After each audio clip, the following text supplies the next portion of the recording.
Welcome again to this morning. And today is actually an auspicious day in our tradition of self-realization. Of course, it's a holiday in my country here where I'm broadcasting this from, but actually, I guess you could say it's auspicious in that because it's an Independence Day, but I'm speaking here more of spiritual independence when I mentioned that today is the anniversary of the birth of Sister Gyanamata. She was the foremost woman disciple of Paramhansa Yogananda, and she was born in 1869, so that would be 153 years anniversary. Now, I mentioned her, one, she was a great saint, of course, but also certain qualities that may relate a little bit to what we're speaking about today. But she was born in Canada. As a girl, she shifted to the United States with her family up in northern part of the country, Minnesota, I believe. And eventually, after her marriage, shifted to Seattle on the Pacific coast, where she lived most of her life until the latter part of her life. Her husband was a professor there at the University of Washington in Seattle. And she lived you might say, a life very normal for those days. And she was extremely intelligent, very bright, and Master gave her the name of Gyanamata is reflective of her particular path toward God. She was wisdom, she's very wise. And it was interesting, she met Yogananda vicariously through her son in 1924 when Yogananda made his first, you might say, national tour campaign in 1924 all across the country. And he went to Seattle and he did a series of programs there. But in those days, it was a little bit strange. Here was somebody coming from a foreign country, very much, it was a Christian tradition and very prevalent in those days. And she didn't want anything to reflect badly on her husband by attending. That people might, say, oh, what is she doing attending this strange gathering? So she sent her son instead. And her son then would come back after the classes, and a whole series of classes were given. And her son would come back and report to her what happened, what went on. And finally, and when it came time to actually, give some of the teachings, Sister Gyanamata at that time, she wasn't by that name, she asked her son, well, tell me what the teachings, the techniques. And he said, well, I made a promise that I wouldn't divulge them to anybody. And so, so her son honored that promise, and to her, you might say, frustration, she wasn't able to learn those techniques. But the following year, 1925, Yogananda Ji again came to Seattle, and she attended that. She did not attend, but she invited Yogananda, because her son was, maintained his involvement, and through her son invited Yogananda to come to her home in Seattle for dinner. And he accepted and came, and she had sort of arranged a dinner party, small dinner party, a few friends. And she showed him her home, and they was upstairs where she had been trying to meditate in her own tradition because she's very interested in spirituality. And Master gave her a blessing and blessed her, touched her on the forehead. And she went into an ecstatic state, and she heard the sound of Om. Om, her consciousness merged with the Om sound. And so remember this first meeting. And she remembered, that they had a disciple-guru relationship from the past. And you might say that was her initiation in a way into her discipleship. And ever after, she would keep a vase of orange flowers on that spot up in that room. It was sitting there where that experience took place. But one little interesting tidbit, very minor story, but somewhat significant story, is that at the dinner party later that evening, I don't know exactly how many people were there, but let's just say 10 or 12 people at the table. Master was there, and holding forth, and people were asking questions, speaking, and on the table there was a salt shaker, a container with salt, and it was shaped in such a way. It was one of these things that was like, if you pushed it over, it would naturally come back because it was weighted on the bottom in such a way that it would never fall over. It would, and spill the salt. It was, which is in tradition, spilling, that's bad luck. So anyway, it would always right itself. And so Master was there, and he would use his finger, and he'd push it over, and the salt shaker would come back up. Push it over. And I kept doing this, and in his mind he said,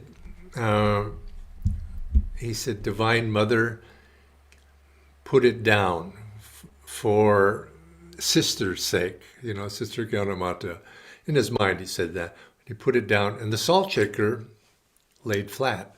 And everybody looked at that and says, how in the world did he do that? And of course nobody else could do it, but then then he let the salt shaker come back up, and they didn't say anything particularly about it. He just went on, but people noted it. That was interesting. But I mention that story because you may remember a couple of weeks ago when we were speaking about the Yoga Sutras, I said we're entering into the third chapter here, or book, which is titled Vibhuti Pada.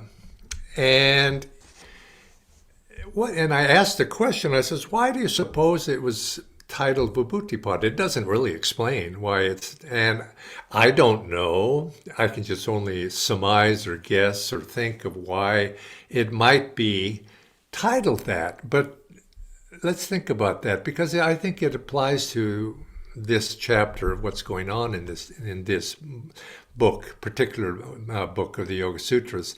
And, but in a general sense, the word vibhuti, we think of it as ash. It's even more specifically, you might say it's ash from cremation grounds, cremation ash, mixed with various ingredients, but basically ash. But also the general word vibhuti, it implies power, or, there's some greatness or abundance reference to it. And also in a very specific way, vibhuti also refers to as siddhis, powers. It's also mystic powers that refers to that. There's these associations with it. And of course, in the Hindu tradition, it's associated with Shiva, and we take the ash, and you can put the marks of Shiva across your forehead, and it's a sign of devotion of somebody, a Shaivite, and it's a reminder of Shiva. And if you go underneath that, what specifically, it's the power to purify the ash, because ash is symbolic of purity, because in the burning or the cremation, all impurities have been vaporized. Everything's been purified, and nothing remains except for the essential essence of that pure ash. And so consequently, and this is why it's of course associated with Shiva, the destroyer, the one who returns the manifestation of the creation back into godhood. Well, this, so if you think of that, and from that, I think maybe it's even because of the Yoga Sutras, it's been associated with powers. But when everything, all dross in our being, our personality, our soul qualities, our essential essence is soul. anything else you might say is an impurity. And of course, one of the impurities is ego. It's that false association of this soul with this material creation. And the whole process of soul liberation is one of purifying the soul. You purify the qualities, yes, but even there, qualities, chains of gold bind as much as of baser material. So even there, getting rid of all qualities into the pure state of moksha, into liberation. And so consequently, this was the state that Paramhansa Yogananda said Sister Gyanamata had reached, that pure state of liberation at the time of her death. And if you study her life, you'll see that in the latter parts of her life, she went for many years, 20 years perhaps, of suffering, in physical suffering, in the sense of her body was infirm, and there was always one problem after another problem, and lots of times she was in pain. And a person might ask, well, such a great soul, why didn't Master relieve her of that pain, take that pain away? Same thing could be said of another disciple who Master did say he was told by Divine Mother that that person would attain liberation in that life. Horace Gray, who served in the Phoenix temple that he had, and people asked him or wondered, why don't you heal him? Because he was, I don't remember his exact disease, but it was very debilitating, and multiple sclerosis, I believe, and he couldn't function very well, and this went on for many years. And one disciple was about to ask Master, why don't you heal Horace? And just before those words came to mind, Master said, look at Horace, how he's working out all his karma to the point where he's pure. He will be liberated at the conclusion of that life. And in the same way, Master said about Sister Gyanamata that it was through her suffering that she was working out the last vestiges of her karma. And for Master to interfere in that would not have been the best thing for her. And so he helped her in those last, kept her in the body just long enough to be able to ultimately be freed. And when she did pass, he said that she's now entered into the watchful state. And she asked some fellow disciples there who were, when her body was still there, to put their hand on the top of her head. And they did. And he said, notice, it's hot. And it was hot. That's because the soul is now exited the body from the Sahasrara, the crown chakra, which is a sign of liberation. Well, I mention these things. This is in terms of ash. Ash is the sense left when all dross has been burned away. And as in reference to the Yoga Sutras, you could say up until this point, Patanjali has spoken of the goal, Samadhi Pada being the first book, and then second book, Sadhana Padma, the process by which we do burn up and get rid of all of those impurities until we reach that point of Vibhuti Pada, this one. And what comes when we reach that state? And so if we notice in this book, the third book, this Vibhuti Pada, if we read through it, we'll see that Patanjali begins to elucidate many of the things that come, the qualities that come. So you might say, what happens after we reach that state? And you could say it's at the very beginning of this book. It's a discussion of samadhi. And he makes a very important point here, which I think is a distinction we need to understand. He then goes on to speak about the various things that like last week we spoke about uh, uh, the various states when we samyama, when we the state of when we perfect dharana, dhyana, and samadhi, we enter into this samadhi state of ecstasy. But there are, and as Master explained and as Patanjali explains, there are two states, particularly notable states of samadhi. And the first one is what's Paramhansa Yogananda used, the word sabikalpa samadhi, where one transcends ego consciousness, but yet one has not completely transcended, because we transcend that ego consciousness as we enter into a state of samadhi, but it's not permanent. You could say we enter into that state and then we come out of that state and go about our daily work. And in that state of samadhi, we do gain certain abilities to attune ourselves to various aspects of this reality, and to experience certain powers that come from that. And you could say we gain the power to perfectly attune ourselves.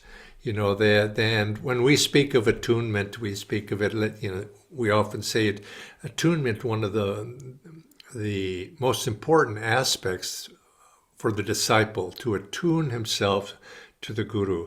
But you could say in perfect attunement, we become one with that which we attune ourselves with. And as we become one with what we attune ourselves with, we totally understand whatever we are attuning with, but we understand it from the inside out, because we become that, rather than studying something with the intellect from the outside in. In other words, with the intellect, we can perhaps study a diamond or a ruby or a gem, and we can note all the different facets and all the different aspects of it, its color, its shape, its qualities, but we're doing it from the outside. And the masters say, the yogis say, if you really want to understand the diamond or the ruby or anything, you become it. Now, you become it, you merge your consciousness and you understand it from the inside. This perfect quality of attuning from the inside is what we gain when we enter into that state of samadhi, and put our attention upon something. It's like Master said, center everywhere, circumference nowhere. We begin to know. And we identify with the changeless spirit of this universe, but also we can specifically understand. It's kind of like, some people say, oh, you can tell everything. If you really look into a person's eyes, you can see the very quality of their soul and understand that person. Now, we say that somewhat figuratively, but what the Master's saying is that's actually, on the deepest level, there's a certain truth to that. We enter in and we know from that inner understanding. And so this Vibhuti Pada, this chapter, this book of the Yoga Sutras is full, many, 50 plus slokas, and describing how you can attune with this and the various powers that come. Just for example, I'll just read a few here. He says, by samyama, but when he says samyama, he means taking those qualities of concentration, meditation, samadhi, and using that. By samyama, you could say it means attunement with, or absorption in,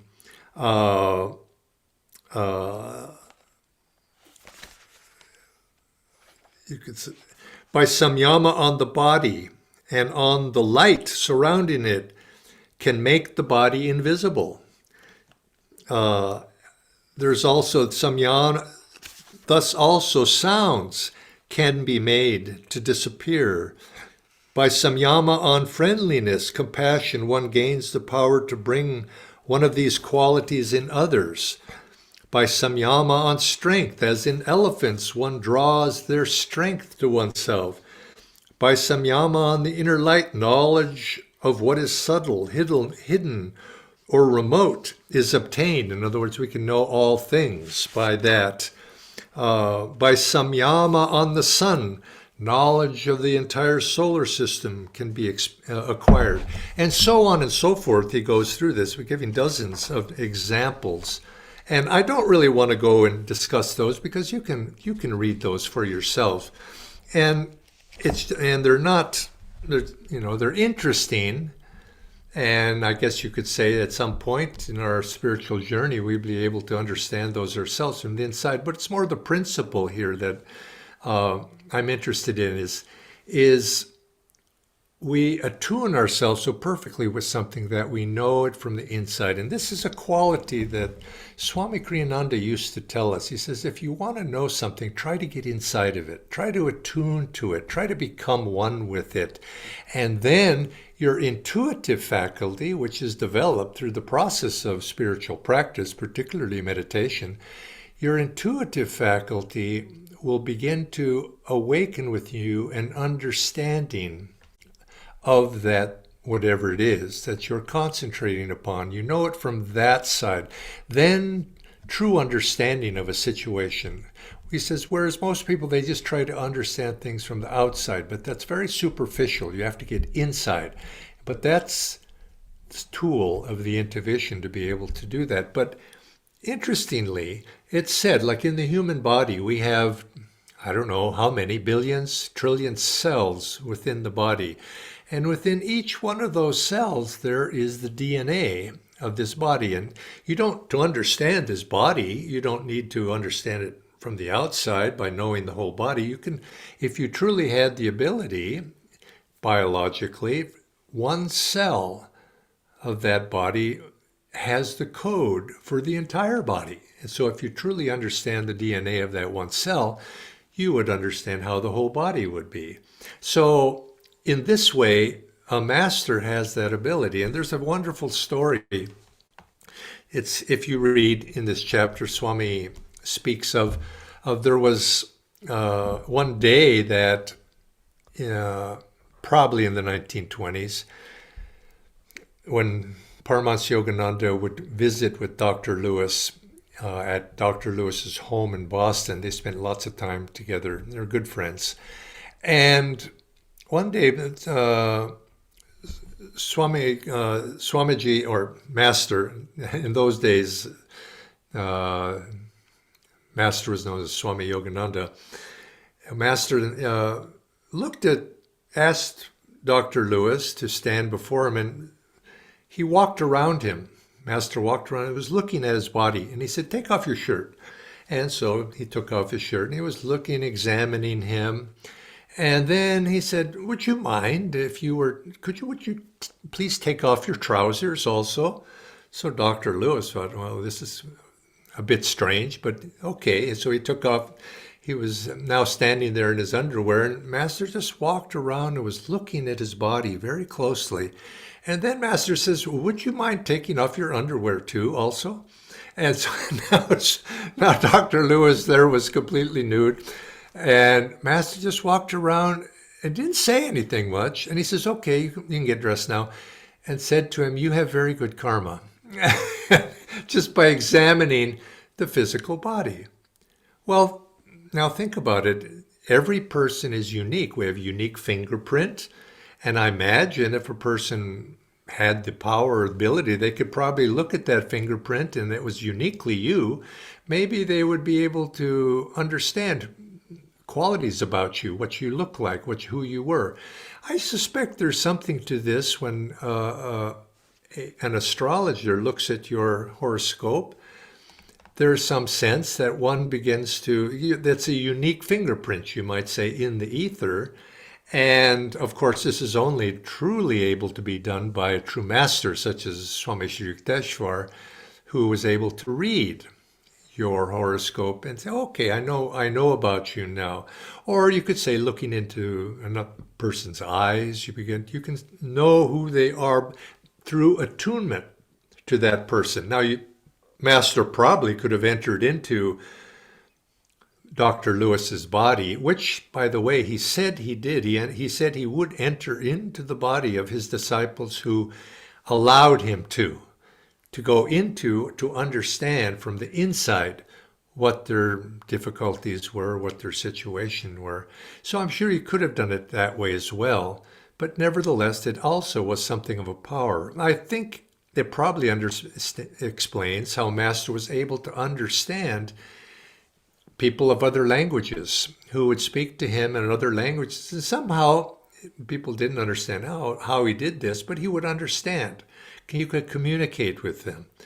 And these are the powers that come because we have attuned ourselves so perfectly to him. And in the first part of this chapter, he speaks about it again. Earlier on, remember, he spoke about samadhi even in the very first book of Samadhipada.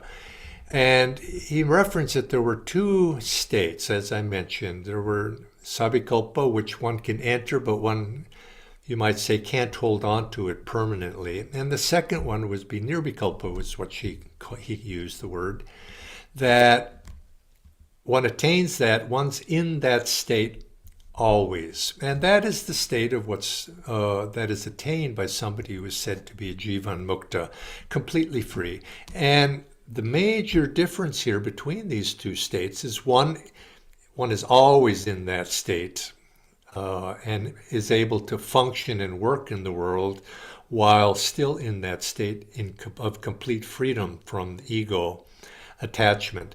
And whereas the sabikalpa state, one still has attachment to the ego. One still works through the ego, but yet can temporarily, you might say, escape from that attachment into this state of samadhi.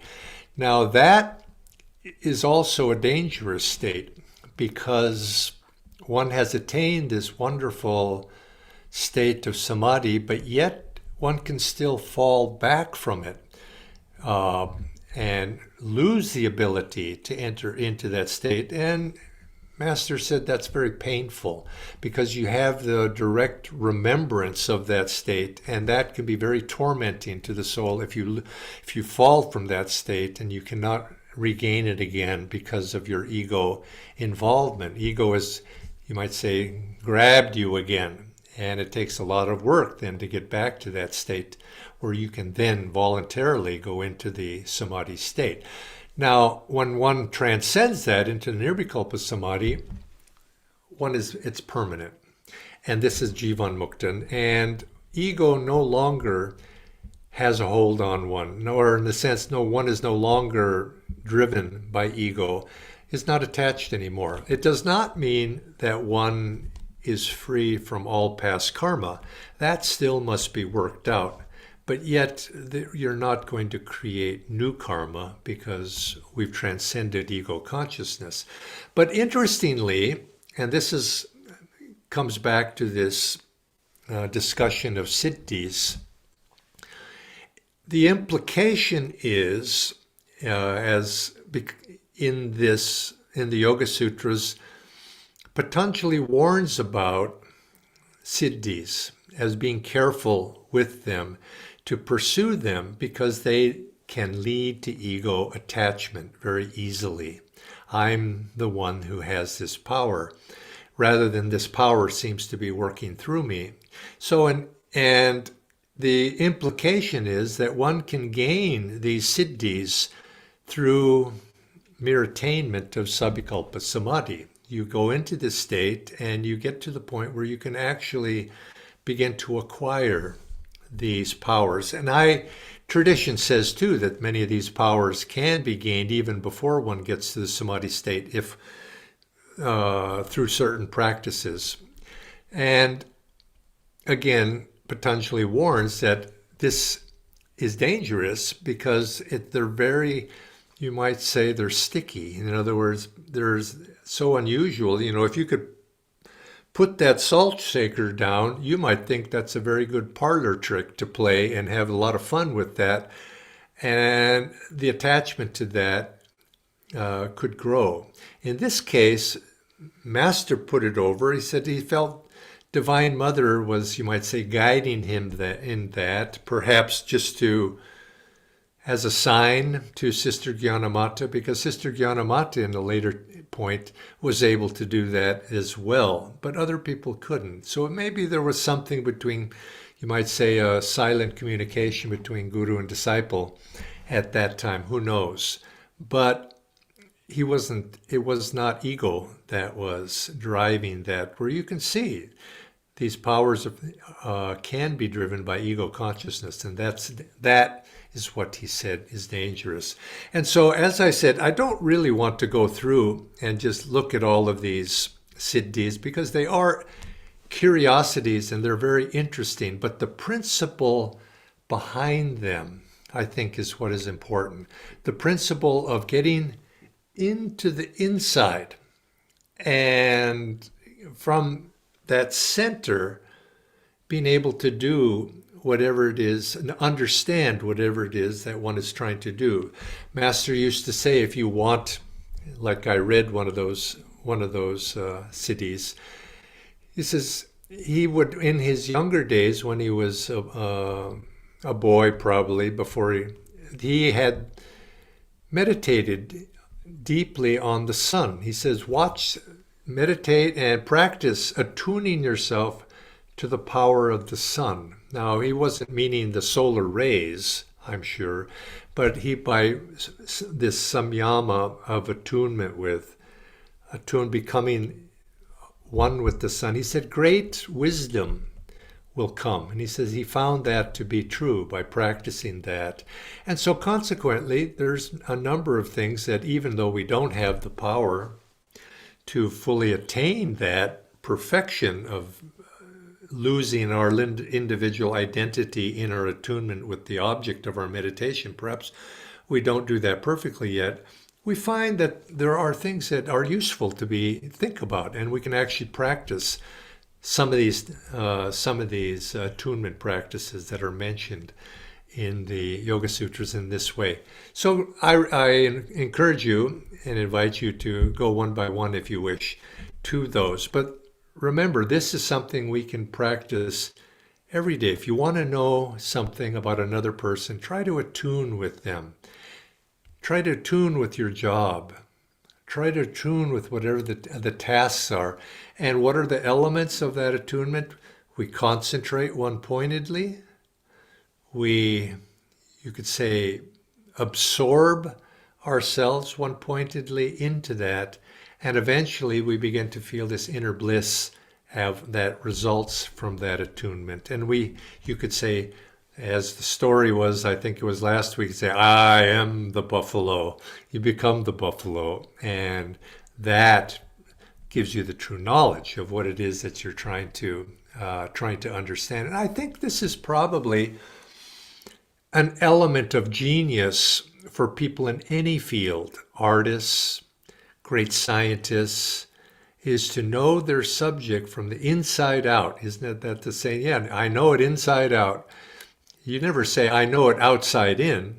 You always say it the other way. I know it inside out. And so let's think of that and keep these qualities in mind. Now,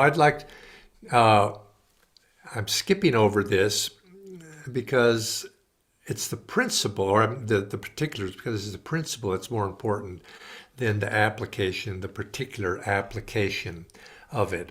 And so I'd like to open it up to questions, if there are any particular questions here on this topic that we have today.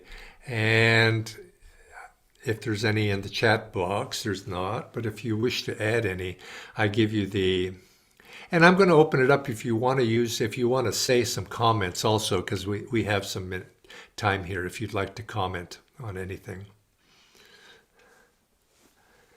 Okay. I'm surprising you because I don't always give you a chance to comment and ask. So anyway, okay. If there's none, then what we're going to do is next week. I think Preeti wants to say something. And I think okay, Preeti. There's one now that came also in the chat. Yeah, I know. I should have warned you ahead of time so that you'd be prepared. That was my fault.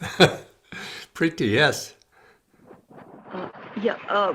So in Vibhuti Pad, we just have to focus on Dhyan, Dharana, Samadhi. That's it.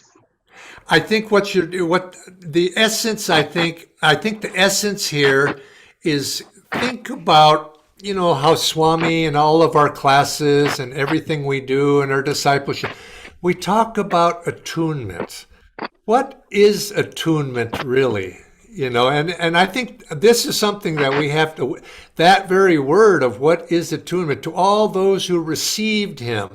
We say, what does that really mean to be able to become one with the object that we're trying to attune with? And I think if you apply that attunement to the guru-disciple relationship, it's a good way to do it, is to just say, how do I become that? How do I lose my... And in the process of doing that, you see, and it starts with, yes, it starts with concentration. So concentrated that we lose sense of our individuality of being, I am the observer of the object. If it's, let's say I'm looking at a photograph of Master on my altar, I, Jaya, sitting here looking at this photograph, which is there in front of me, there's this separation, I and thine, and me, and then to the point where in absorption with, we become absorbed with it, we go beyond the differential, the difference between the object and that which is being observed. And so as they, it's commonly, you see this in perhaps books on meditation, to the point where the observer, that which is observed, and the process of observation all become one. And in a sense, you could say, that's what we're trying to do. And then in that state, now, you become so absorbed in it. And of course, let's say if you're looking at the altar picture, an element, you have to do it with the qualities of divine intention. So probably in this is you're going to be feeling a sense of love, a sense of surrender, a sense of all of these qualities associated with that, of a release of your attachment to the point where there's nothing binding you to why am I different? Why are you there and I'm here? How do we bridge that through love and these divine qualities, and the joy naturally begins to come in there. And that's the process of Samyama. And the accomplishment of it, I guess, would probably be, Samyama is probably the perfection of that, but it's also the process, and bringing all of those together to attune. So I would say attune with the guru and start with that rather than with the salt shaker. But you hear in common language, I'm attuning with my whatever it might be, my exercise routine and there's some truth to that, to some degree, but it's a very, not very exalted. But nevertheless, once you gain the power to be able to do that, you then apply it. And I'm sure this is what a master would do for good purposes and not from ego purposes. It's divine. And Swami or master would never say he was doing anything. It was always divine. He would do anything. Divine Mother told him so. You see, he would look into somebody. Divine Mother told me so, and Divine Mother guided me. It was never him as an ego entity. And he just acted in a way he was internally guided. So that's the danger, you see, because you gain that power and you still have ego. You can still have ego, you see. And now that's a temptation, you see. That's where we have to be careful. Now, if one enters in the samadhi state perfectly, you're in that samadhi of oneness state. But then you can then come out, and then your daily activity and your ego action, you could say, well, and you hear all these stories about people doing these various things, and that's why it's generally not recommended, because they are attach-inducing. And, the old story, there are a lot of Saint Haridas, 150 years ago, he had the power to do all of these miraculous things. But he ended up losing his powers. And through God's grace and his Guru's grace, probably he was able to reclaim it again. But these things, so that's why we have to be careful with those things. And Master was always saying, it's just God's power, not my power. But he was guided then. And you find great saints are guided to do things. And you might say it's God working through them, because it's not them and God's will for whatever reason.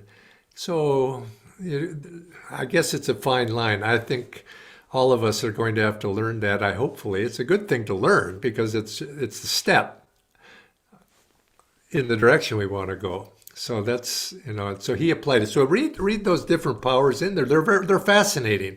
But you could see, why would you want to do any of those? Well, you could, we have roles to play in life, and Master why did he meditate on the sun? Attune himself to the sun. Now, by the way, I guess the cautionary thing is, you should, if you're going to look at the sun, do it only when the sun is just a little bit above the horizon, not when it's up. He said usually within 15, 20, 30 minutes from setting completely or rising. But then it's filtered, the light is filtered by the atmosphere so that you can gaze into it. But he said, he gained great wisdom from, felt those rays of wisdom entering into him.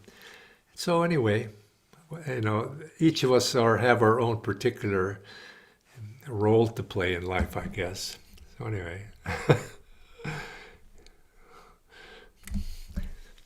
Okay, there is one thing in the chat box here.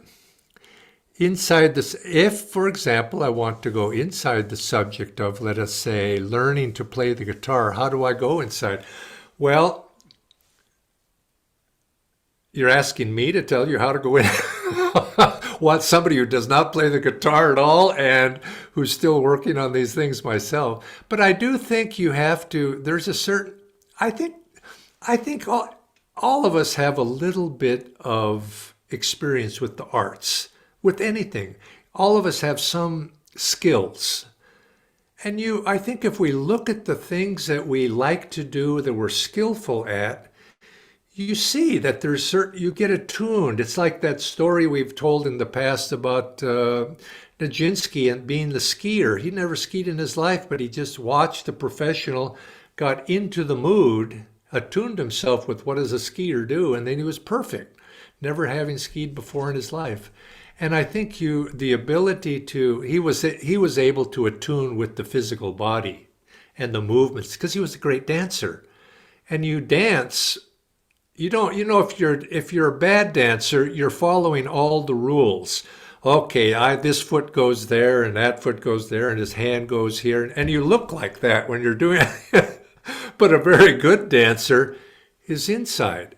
It's a flow of energy from inside that is expressing. It's something is happening inside the music, the movement, and it expresses outwardly very naturally.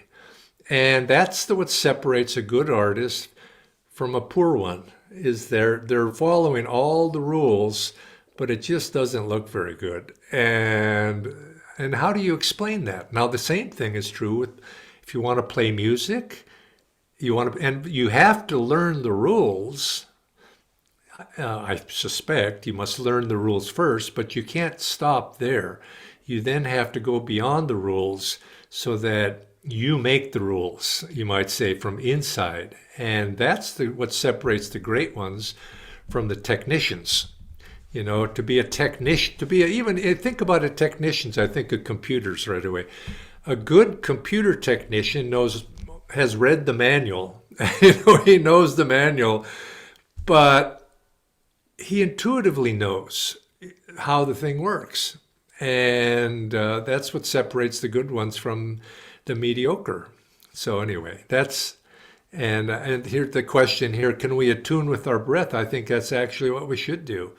The yogi attunes with the breath, becomes the breath, is the breath. The breath is us. So I think that's actually true. And then that's how we have, that's how we truly come to understand from an artistic point of view. And I know Swami Kriyananda, when he would teach Kriya, he says you have to understand Kriya as an art, not a science. You can follow all the rules and the techniques and you just won't get it. And it's an art.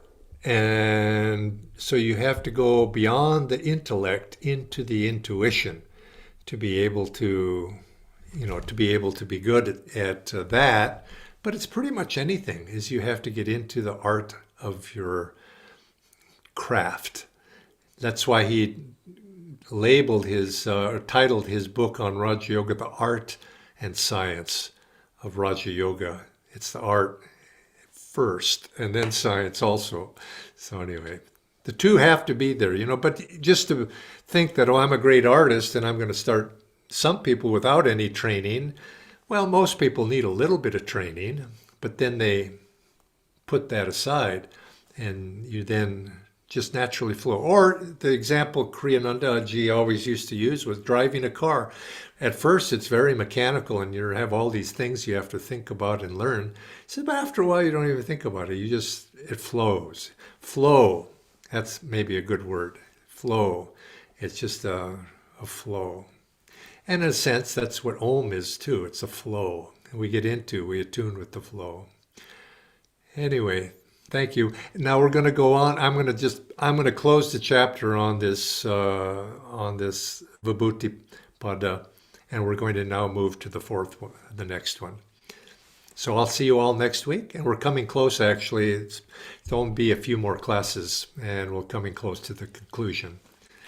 Joy to you, and may you have a happy Gyanamata's birthday day celebration.